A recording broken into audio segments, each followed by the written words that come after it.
నిజానికి ఈ ప్లాటిపస్ భూమి మీద ఉన్న మోస్ట్ వియర్డెస్ట్ యానిమల్. ఏదో సైన్స్ ఎక్స్పెరిమెంట్ ఫెయిల్ అయితే పుట్టుకొచ్చిన జీవిలా ఉంటుంది. ఇది ఎంత వింతగా ఉంటుందంటే బాడీ యానిమల్ ది, ఫేస్ మాత్రం డక్ ది. ఇక తోక ఏదో ఫిష్ లా, కాళ్ళు వేరే యానిమల్ వి తీసుకొచ్చి దీనికి అతికించినట్టు. మొత్తానికి 4-5 డిఫరెంట్ యానిమల్స్ ని మిక్స్ చేస్తే వచ్చిన ఒక కొత్త జీవిలా ఉంటుంది. ఫస్ట్ టైం సైంటిస్ట్ ఈ ప్లాటిపస్ గురించి తెలుసుకున్నప్పుడు ఇలాంటి ఒక యానిమల్ నిజంగానే ఉంది అని నమ్మలేకపోయారు. ఎందుకంటే దీనికి బర్డ్స్, యానిమల్స్ ఇంకా రెప్టైల్స్ లాంటి 3 జీవుల క్వాలిటీస్ ఉన్నాయి.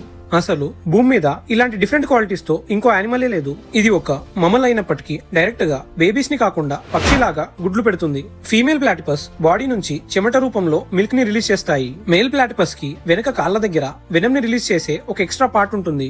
ఇది ల్యాండ్ అండ్ వాటర్ రెండింటిపైన జీవించగలదు. కానీ ఇది వాటర్ లోకి వెళ్ళగానే దీని 2 కళ్ళు, ముక్కు, చెవులు క్లోజ్ అయిపోతాయి. ప్లాటిపస్ ముందు భాగంలో ఉండే సాఫ్ట్ బిల్ లో ఎలక్ట్రో రిసెప్టర్స్ ఉంటాయి. దీని ద్వారా ఎలక్ట్రిక్ ఫీల్డ్స్ ని యూజ్ చేసి ఫుడ్ ని లొకేట్ చేయగలదు. బట్ నమలడానికి వీటికి పళ్ళుండవు. సో చిన్న చిన్న రాళ్ళని తిని వాటి హెల్ప్ తో ఫుడ్ ని నములుతుంది. ఇలా ఈ ప్లాటిపస్ ప్రతి దాంట్లో వింత క్వాలిటీస్ ని కలిగి ఉంటుంది.